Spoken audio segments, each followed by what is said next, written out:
And then another time earlier this year, I saw a flock of blue-winged parrots. And they were perched, and at first I thought they were red-rumped. Then I had a better look, and no, they were blue-winged and just beautiful. And I think they'd gone from nesting somewhere in the forest and they were heading off to the coast or something. So there's all these surprises that, it's just lovely.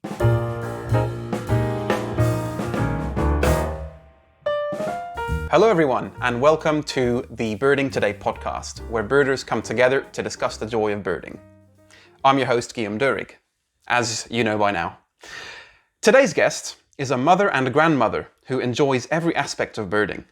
She and her partner live on a bush property 50 kilometres northeast of Melbourne, where native birds and orchids abound. Sounds lovely. Recently retired from a long career in teaching and curriculum writing, she now spends most of her spare time monitoring, caring for, and photographing the wonders of the natural world around where she lives. Listeners and viewers, if you're watching on YouTube, please welcome Deb Oliver. How are you doing, Deb? Yeah, good, Graham. How are you? I'm good, thank you. Yep, That's doing all right. I'm excited for this episode and to talk all about something quite special and unique, I think, in the bird world. But we can get onto that a bit later. As listeners know by now, I like to ask guests where they get the joy of birding. What about birding gives you joy? I think the main thing about birding for me is just being active in the outdoors and being a part of nature. I think that really sums it up, just the joy of being outdoors and investing in what's around us, and particularly where we live. Mm-hmm. Yeah, absolutely. Can tell us a little bit about where you live, because 50 kilometres northeast of Melbourne. So where exactly is tell me about that. We're in St Andrews, which is, as you say, 50 kilometres northeast. We're actually in a green belt, so it's a green wedge. So it's a little unusual because there are lots of environmental overlays in the area that we live. There are subdivision rules, and it's what you call a green wedge. So we are lucky in that we have lots of native birds and native orchids and flora, fauna that is quite unusual so close to Melbourne. And we have a property here which has lots of all of those things. Oh, that sounds lovely. Sounds really nice. And so how long have you been birding in total? Well, how long's a piece of string? I was thinking about it the other day, and I think my first wow moment with birds was probably when I was about 10, and I grew up in Geelong, and I remember seeing in our garden in Geelong a little flock of zebra finches. Oh, wow, and being absolutely blown away as a kid by these finches, although I went on to the next 15 years calling them Gouldian finches, but that's kind of irrelevant. The fact was that they just touched me quite deeply, their beauty and their size. And then the other thing was my mother collected the Tiny Tips bird cards from the Tiny Tips tea. Like, you're way too young for that to know about that, that I'd sit for hours and hours just turning over the album that she would put the cards in and look at all the birds of Australia. And I guess I don't know whether people are born with the bird gene or whether it develops, but I think just from a really young age, I just loved looking at birds. And then the turning point was probably when I read Sean Dooley's book, The Big Twitch, and then that just changed everything. Oh, wow, yeah, I've read that one as well. It's fantastic. Yeah. That's great. Yeah, it's so hilarious, but the whole concept of it just brought it all home to me, and I knew what I had to do from there. So, yeah. Absolutely. Yeah, I think it's interesting what you said just a minute ago about having the bird gene, the birding gene. But were your parents into birding, or did you kind of grow into it yourself on your own? Well, my mother loved birds, but she didn't ever actively bird, but she did love them, and she had a strong sense of aesthetics when it came to the world around her. So maybe, I picked that up from her. But I do remember when I was in my 20s, she did actually join the Bird Observers Club of Victoria, which is what BirdLife was called then. And she did used to go on field trips, not that I was involved then. So I guess, yes, I guess the short answer is yes, she did. The family did pass that on a little bit, I think. Yeah. Absolutely, yeah. And I think it's so important, and we can get onto this later in the episode, but it's so important to kind of pass that on to future generations and make sure that the passion can have a way to move forward in the generations. But for now, let's focus on why I think I wanted to have you on the podcast, and also because you're so nice for coming on, and I really appreciate it. So you're a cycle birder. So tell us a little bit about that. What is that? Okay, well, it's self-proclaimed. I don't even know if it's a thing, although I might have made it a thing. But last year I had a knee injury, which I needed to rehab with cycling. And at the same time, a rail trail near us, the Yarra Valley Trail, had just opened up. So my husband actually said to me, why don't we ride on the Yarra Valley Trail, mainly for my knee, to get my knee going. And we've always been cyclists, and we've never done rail trails prior to this. We've always done road cycling or whatever. So off we went and did the rail trail. And honestly, Guillaume, within about 10 minutes of being on the rail trail, I went, oh my God, the birds are amazing. So I rode with my husband that day. We rode down and back, and I couldn't wait to get back on it. And the next time I went on my own and took my binoculars and wore them, and the whole thing just opened up to me. It was and it is amazing to do that sort of birding, because what you can do is travel quite a long distance as opposed to walking. But you can stop as you go, and you can invest in these little areas, these little pockets of vegetation or whatever, wetland or whatever it is, or farmland. And it's just fabulous. So, in some rides I can travel 40 kilometres, or in other rides 15, or one time we did 8. But you can still stop and look at the birds. And so I've just called it cycle birding since then, and I'm hooked. That's incredible. That's really interesting. So I wanted to ask about the technique. So because you mentioned that you can stop at specific points. So how does it work? Do you kind of pre-plan where you're going to stop? No. Well, with the Yarra Valley Trail, which is my regular cycle birding trail, I kind of know where all the birds are that I'm looking for, but it's all based on what crops up on the day. But the key thing is really to listen. Okay. It's hearing the birds. So I've learnt doing the cycle birding, I've learnt to listen much better than I had previously. I think my birding previously relied a lot on what I could see rather than what I could hear. I mean, I did listen, but when you're actually riding, you really need to listen hard, because you're not getting the chance to see things as well. So you have to really tune in at that level.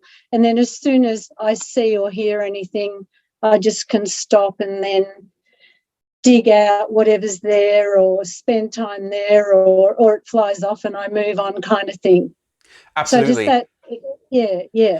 So it's quite spontaneous activity, isn't it? It's quite... Well, it is, yes, it is, especially on a new trail, because you don't really know what to expect. So there's quite a lot of slow riding or slowish riding, so that you aren't creating wind rush that spoils the listening, because if you've got lots of wind rush, you can't hear. So, but on the trail that I know, I'm kind of anticipating what might be there. So it's a bit more targeted, I guess. But it's wonderful. It's always the element of surprise too. Yeah, I can see that. I can see what you mean with that. Absolutely. And so let's try and kind of describe the advantages of cycle birding as opposed to normal birding. I suppose one of the advantages is that the simple distance is longer. So I suppose you have more chances of kind of catching some different birds along the same trail on the same trip. Yeah, for sure. Well, as I said, my regular ride is roughly 18 kilometres. So it's always out and back, by the way. So really you're mainly birding for 9 kilometres.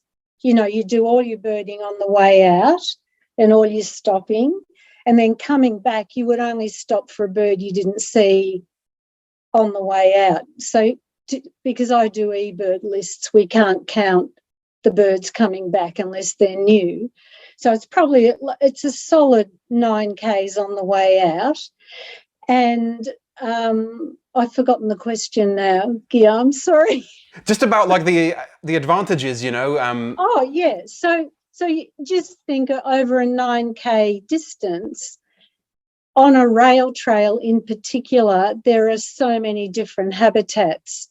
So you've got remnant vegetation, you've got wetland, you've got farmland, you've even got a little residential area. So you're covering all those areas that you could do on foot, but I think riding, you can actually work it a lot better because you can get between each one a lot quicker and you can go further. The other thing is, this will sound crazy, but I think when you're on the bike, you're actually less obvious to the birds. I think if you're walking, if when you're walking, you're a bit more, they're a little more wary. But if you're moving kind of, seamlessly on a bike, maybe it's a bit like a vehicle, the birds tend to just be a little less wary and you tend to get a better look, or you tend to be able to come upon them a bit more quickly and get a good look at them. So that's probably the main advantage, is the distance and the stealth of it. Yeah, absolutely. And also, if we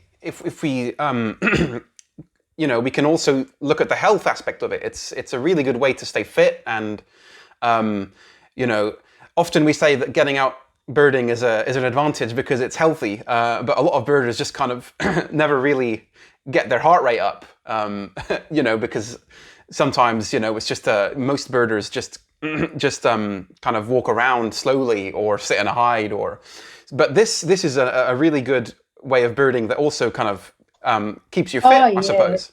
Yeah, the fitness benefits are amazing, really, and that's just by the by for me. It wasn't my original plan, but the cycling itself is great, but then I'm on and off the bike the whole time, on and off, because I'll park the bike and go and look here and go and look there, and then climbing back on the bike. And that in itself, that the action of getting on and off the bike is really good for flexibility and, you know, suppleness and so on. And then the riding is really good. And just to go back to where I started, I did have a knee injury, which has completely disappeared now from all the riding. Like, I'm back to great knees, and I just love it. You know, it's just such a great outcome, discovering the birds and repairing an injury. So, yeah. The other thing is, though, when I first started, my husband and I only did a tiny little bit. So if people are thinking, oh, you know, they're not fit for cycling, it doesn't matter. Just a tiny little bit of riding to start and building up over very short distances, you still get the great birding in and you build up your fitness to go further and further. So I think that's, for anyone who's listening and thinking, well, I'm not a rider, it doesn't really matter. You don't have to be, because you can build that level of fitness and capability really quickly. Absolutely, yeah. And that's something I wanted to touch on as well, about what tips or advice would you give, you know, someone who's listening or watching, if they like the idea, or if maybe they like cycling and birding, but they do those things separately, what tips would you give to people who are thinking about it? Well, definitely, unless the person's already cycle fit, definitely starting small and growing into it, short distances and so on. Any bike will do, because it's not a race and it's not a marathon. Any bike that can get you there and back will do. And you definitely have to wear your binoculars. So you look a bit total bird nerd riding down with binoculars, but wear the binoculars. And I actually have a pannier, but I realised I needed to access the little birding camera really quickly. So I've got a basket now at the front. Oh, yeah. And the camera just sits in the basket and I can get it out quickly. Just with the rail trails, and I know I keep talking about them, but they're amazing, Guillaume, because they often provide you with a toilet, like there are toilet stops, usually somewhere along the bike, the rail trail, either at the beginning or the end or in the middle. There'll be a coffee shop. There'll be something nice, somewhere nice to have lunch. So it's actually a really pleasant experience because you've got all those lovely things. My regular one that I do, I ride out, have a hot chocolate and a muffin, shouldn't say that, and a muffin, and then ride back again. And I look forward to turning around at the coffee shop and then come. So it's just this lovely, uplifting experience anyway, for the whole package, really. Absolutely, yeah. And I just thought of another advantage, since we're talking about this. It's zero emissions. It's a very green way to go birding, isn't it? Because, especially in Australia, people go in their cars to go birding, sometimes quite far. Absolutely. I have to say, though, for me, I do have to drive to the rail trail. So I am driving because they're not on our doorstep. I did initially, particularly during the 5K limit with the lockdowns, I did try cycle birding around where we live, like just riding out the front gate. But the roads here are quite narrow and they're busy, believe it or not, and they're just not safe to be stopping and getting off your bike. And even though I kept doing it, I did it because I was desperate during the 5K limit. It wasn't as enjoyable as getting on a rail trail, which is wide, safe, beautifully maintained, beautiful surfaces. Like, you're quite safe to look up at a bird there and you don't end up riding into an abyss and waving goodbye to your family. Like, it's all very well set up and safe. The other thing is I do it on my own a lot, and on rail trails it's safe. Like, there's lots of people, lots of families, well, not all bunched together, but I feel comfortable doing it on my own because they are safe areas. So, I think I forget how we started that. About the emissions, yeah. But when you are actually on the trail, it's wonderful. Yeah, you're just under your own steam, and if the birds aren't playing nicely, you can just turn around and ride back. Absolutely, yeah. Yeah. That's really nice. It really is it is the first time I hear about this. Because I suppose you do it regularly. How regularly do you get out and do that? Well, definitely once a week, but I try for twice a week. If the weather's good, I would even do it more. But at the moment, I'm kind of picking every nice day and going out to do it. And I would do it more often. But the other thing about the emissions, just to go back, we have to go through our nearest shopping centre to get to my closest rail trail. So I piggyback that onto doing the shopping, and so it's not so bad in terms of fuel economy and saving the energy. If you couple it with something else, it's a no-brainer, really. Yep, so I'm definitely out there once a week, but I would prefer to be 2 or 3 times. Yeah. That's fantastic. And so you mentioned before, you mostly go on your own, or do you sometimes go as a group with some others? Or It's 50-50. 50-50 on my own and 50-50 with one other person.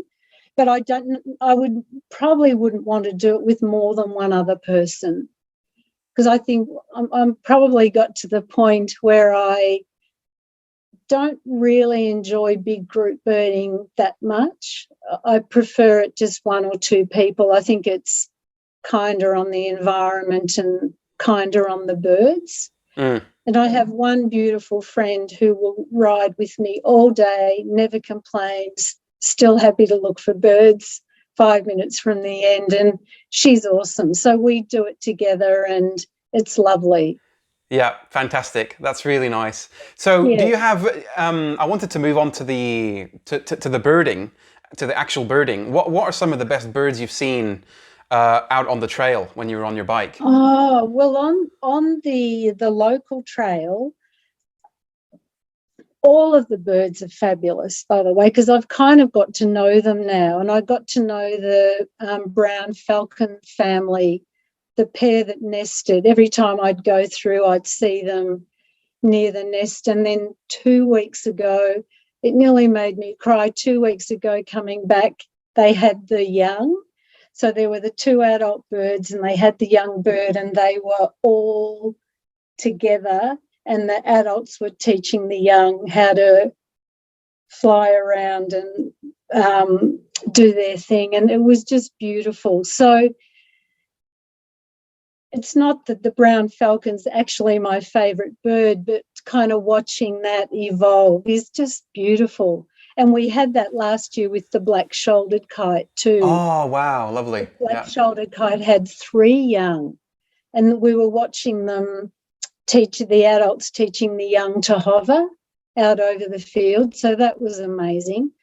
But I don't know, maybe my favourite bird was the Latham snipe. I picked up just one morning really early in summer, really early. I headed out and glanced to my right, and there was a Latham snipe in a ditch next to a paddock. And because I love them, and I just couldn't believe it. So that was good. And then another time earlier this year, I saw a flock of blue-winged parrots. They were perched, and at first I thought they were red-rumped.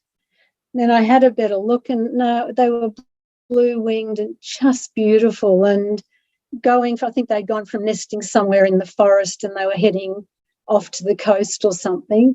So there's all these surprises that, it's just lovely. And one day earlier this year, I saw an intermediate egret at the treatment plant that's part of the bike path, which was pretty amazing. And then on the way down, I heard an eastern coel calling. So on that day, I had 2 fabulous birds. Oh, on the same day. That's brilliant. Fantastic. Yeah, and that's what's so awesome about it. On the other things, the fairy martins. Yeah. Because that's another thing. We watch them come in, and they're building their nests at the minute. And then last year we watched them go and felt really sad. And then they come back. It's just lovely watching how the seasons change, the birds change, and yeah, it's lovely. I have a friend from Chicago. I call him Chicago Paul, but he's not a twitcher. He's just a birder, and at home in Chicago, he just birds his patch.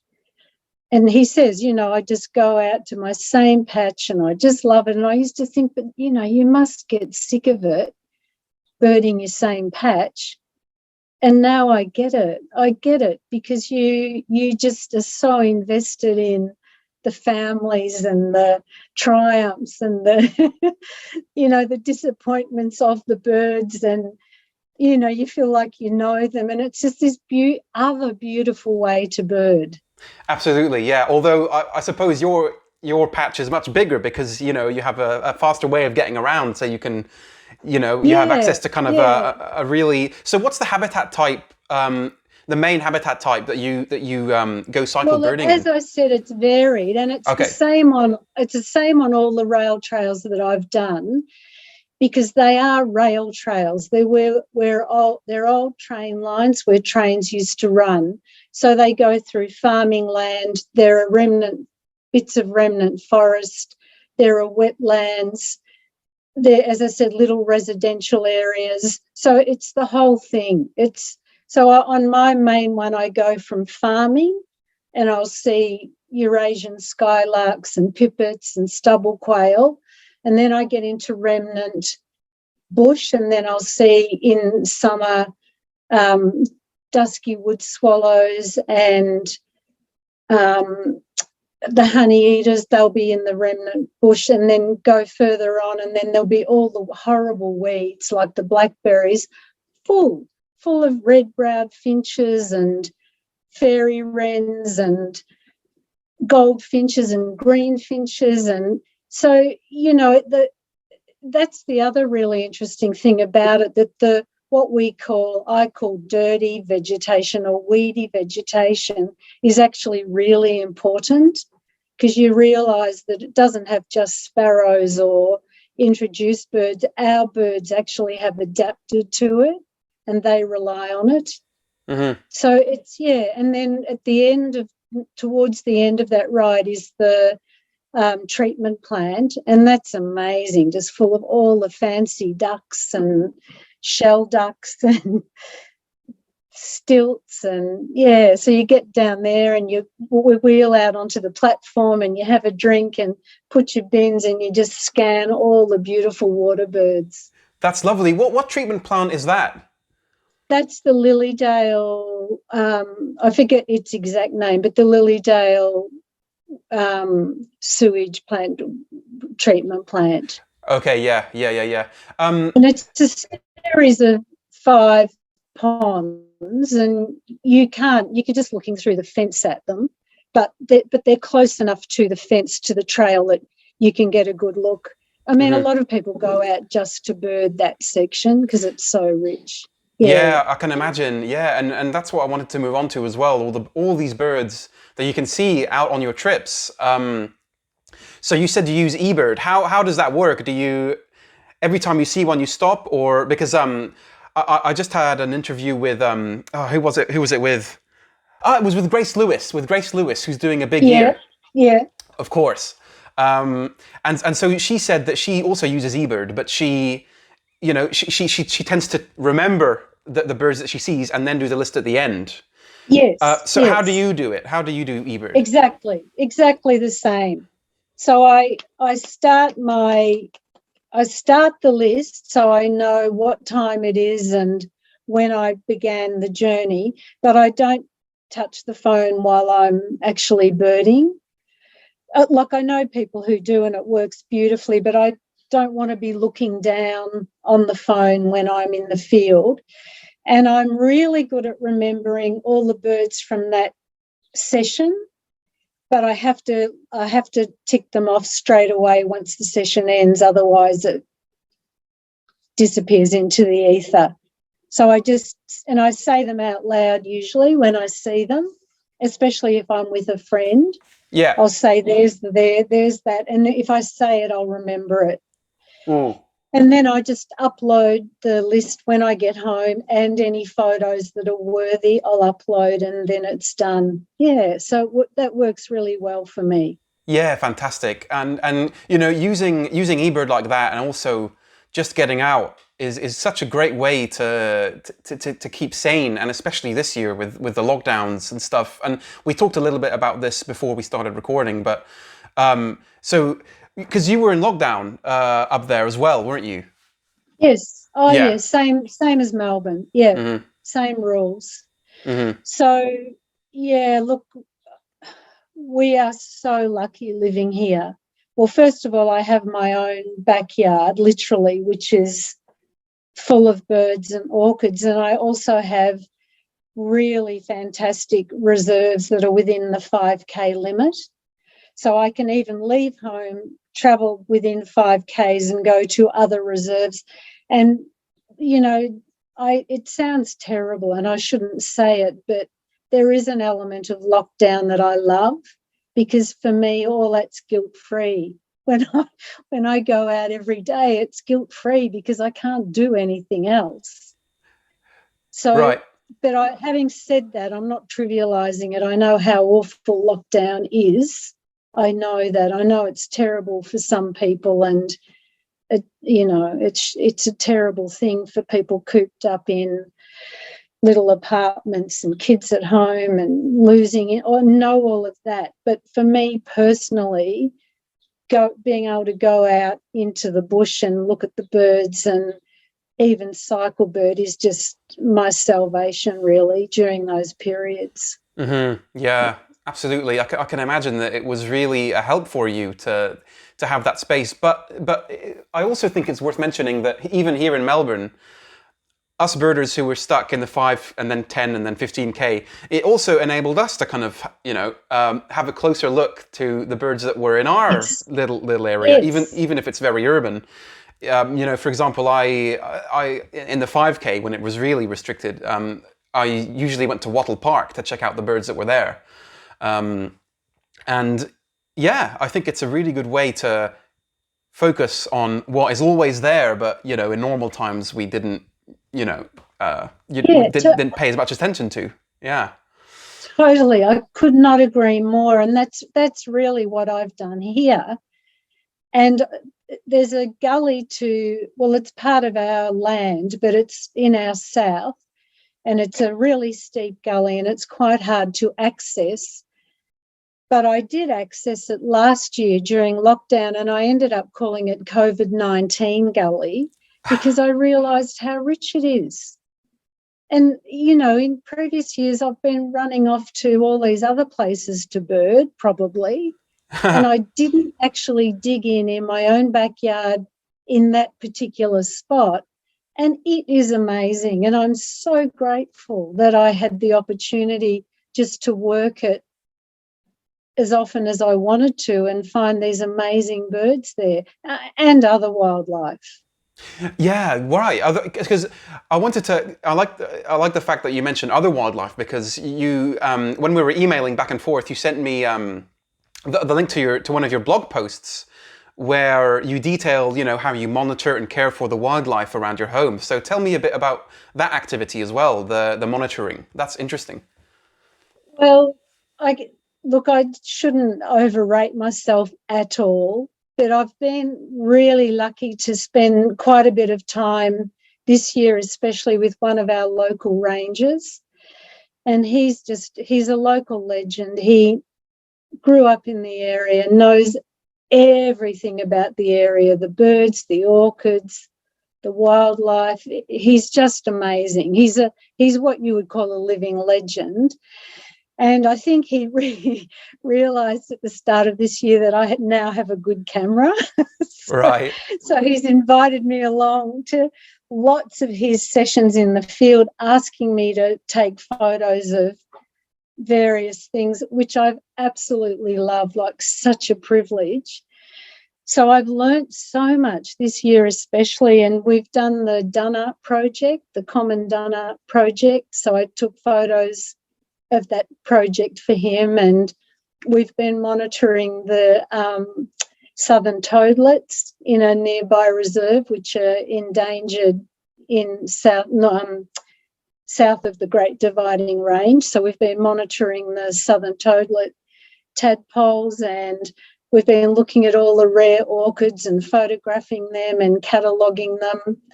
So I'm learning from him. I don't take no claim to fame at all, just that I've had this amazing experience this year being in the field with him.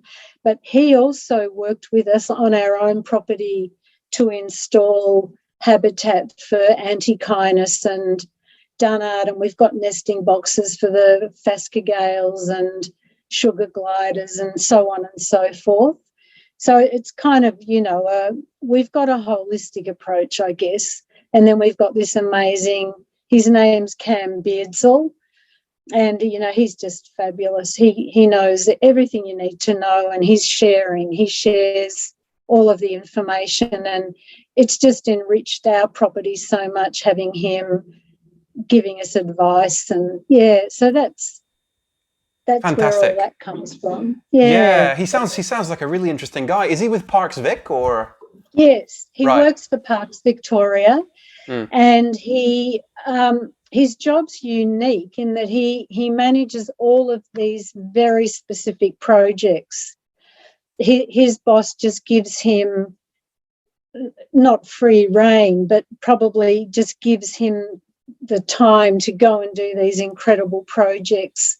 And it's more minutiae, it's the fine tuning of all these projects and putting up sensor cameras for the spotted quail thrush and the white-throated nightjars, and that at that level, because he knows so much about it, so he's kind of monitoring all that. And I feed whatever I pick up that I see, I feed into his database, and other people do as well, like the local people like me who are out there in the field. So in that sense, it's sort of become, like a community approach to it in a way. Even though Cam does all the hard lifting, we're all sort of contributing what we can. So I love that aspect of it too. Yeah. Oh, that's so great. It's so great to be able to actively contribute to that, and I'm sure you must be so excited to have in on that, and contribute some of your property to that habitat. It must be great. Oh yeah, definitely. It is just a real privilege. Yeah. Lovely. So let's zoom out a little bit, since things are hopefully starting to open up soon.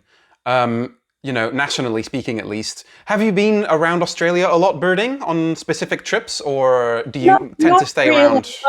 Not really. I did. My family and I lived in Western Australia for a year some time back, so I did a tiny bit of birding over there, but I hadn't read Sean Dooley's book by then, so I wasn't really a proper birder. But I've done a bit of birding in Queensland with my daughters living there now. So whenever I've managed to get up there in between lockdowns, basically, I've been birding up there, which I love. And my son and I twitched the Nordman's greenshank earlier this year.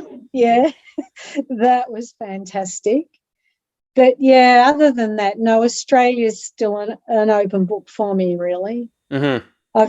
My birding's really been focused. I've been one of those awful twitchers in Victoria, just focusing on Victorian birds. Right. Yeah. But that's good, It's really good it's good to have, and there's so much to do in birding. You don't necessarily need to go out on huge trips. And there's joy to be found going back to the joy of birding, which is what the podcast is all about, really. You can have it while you're cycle birding or twitching or in the outback on a huge trip or overseas or in your garden. And that's the beauty of it. And the hobby itself is so varied that, Yes. The awesome thing is, and I probably should have said it in answer to your first question, but for me, birding's getting into the outdoors, and I love that. But it inevitably takes you to beautiful places. Like I feel that so many of the beautiful places I've actually been to through birding, I may not have been to otherwise. Right. So it has that, it's just this lovely coalescing of loving seeing beautiful birds and loving seeing beautiful vegetation, and maybe not going there but for the fact that you're looking for particular birds. I think it's just a great thing. And I think in terms of mental and physical health, I think it's a really good pastime. Yeah, absolutely. Yeah, it's difficult to beat for sure in that aspect. Yeah. So I wanted to. We'll try to wrap up soon. Do you have globally speaking? What's your favorite bird? Do you have a favorite bird? Oh, Guillaume, that's really hard. I don't. No, I don't. Look, the small, colourful birds like the zebra finch always just touch my heart. So I don't know why, but I can never see them too often. Even our fairy wrens here, like I just love them. And the mistletoe bird and like the more common birds, I love them. Hmm. But I have to say, I did cry when I saw two birds. The first one was the orange-bellied parrot. So Wow, where did you see that? when I at the Western Treatment Plant, Hmm. so I just cried when I saw that. It was, yeah, just perhaps better not talk about it or I'll start blubbering again. But it's just such a moving thing to see the actual bird, but to know the story behind it and how much trouble it's in. It was just overwhelming, really, but a gorgeous bird. And I also cried when I saw my first wild budgerigar. Nice. Yeah. Oh, I can So imagine. I suppose those, yeah, they probably stand out. But yeah, I don't have one special bird. Every time I see a beautiful bird, it becomes my favourite, and then the next week's a new one. So yeah, I'm Yeah. fickle. I identify with that a lot. Yeah, It same just for you. changes. It changes Yeah. as soon as you start. For example, for the moment, I actually have quite a soft spot for the bronze cuckoos. Yeah, They're so yeah, special. They're just so great, and just but it does change. It does change. The week before that, it was a little wattlebird because I saw, the beautiful rufous wings when they go out and fly up, and yes, in the morning when you hear their quack, quack, quack, quack, there's yeah. so much charisma in birds that it is really hard to choose a favorite bird, and that's a really It good is, answer. Mm. and even the long-billed corella, like I love them. I just love them. I love their faces, and they are such characters. And looking at them, they're not really pretty, but they're just gorgeous. Mm-hmm. Mm-hmm. Well, I mean, I think it comes down to the fact that different bird species are so different, and they appeal to different parts of us as well. And depending on our moods and where we are in life as well, I think that's why birding is so great, and that's why it's so important to make sure that birding continues and that we pass on knowledge. So I wanted to shift to that topic as well, because as a mother and as a grandmother, you must see that a lot, because children are so curious and they're just so interested in everything that it can be difficult to channel their energies in something fairly specific like birds, because when they're out, I'm sure that you take them out into nature and all that. So let's talk about that. How do you think we could best ensure that future generations, our kids and our grandkids, get into birding and appreciate birds? Well, it's definitely in education. There's single bottom line. It's education, and it's Hmm. educating kids about the natural world and respecting it. You can't make people love or like something, but you can create an understanding in them that this is important. So I think it's all about education and starting from the get-go, not leaving it, like starting from the get-go and getting kids involved. And with my grandchildren, I bought them binoculars, and I've taken them. We've been birding and we've done bird lists, and we do all of that. And one of them absolutely loves it. Like the listing really appealed to him. Like he loves doing the lists, and the other one doesn't really care. But it doesn't matter. They've still had that experience. And that should stay with them, and they can see the love and respect that you have for the natural world. And so you're modelling that behaviour, and that's really important, I think. Hmm. But with my own children, I have one who's a great birder, and my son and I do go birding together, and my daughter is not really interested. So I don't know. Right, She's absolutely. she's sympathetic, but it just doesn't float her boat in the same way. And that's It's okay. No, absolutely. I'm very familiar with that because as many listeners might know, my dad, Christian Durig, he's also into birding, and Yep. and I'm one of 6 of his children, and I'm Wow. and I'm the only one that that is really into birds. So we Oh, sometimes that's- we sometimes joke to say, oh, it's a 1 in 6 chance, so you've got to have 6 kids to have one that. well, mine was 1 in 2, so there you go. Well, it must depend. It must depend, but that is. It just goes to show the differences that we can have, and yeah, I think it's a really interesting topic, because I think it's not really talked about a lot in at least in the birding community. You know, how we can get our children into birds, and but as you say very, very correctly, you can't make them love something. You know, it's all about providing the platform upon which they can build the passion. Yeah. Correct. Yeah. So yeah, that's pretty much it. We're just about out of time, I think. So that's been so enjoyable, and I really thank you for coming on, Deb. It's been great, and I hope to maybe meet you sometime and go cycle birding together. Oh, look, I'd love that. That would be lovely. Consider it a date. Oh, excellent. That's really good, and I hope that we've perked the interest of listeners or viewers that could potentially get into that version of birding, which really sounds great. So thanks for coming on. Thank you for having me. Okay, thank you, Deb. See you soon. Bye. Bye. You have been listening to the Birding Today podcast. New episodes are released every Friday, and if you'd like to get in touch, just write an email to birdingtoday@gmail.com. Thanks for listening, and see you next time.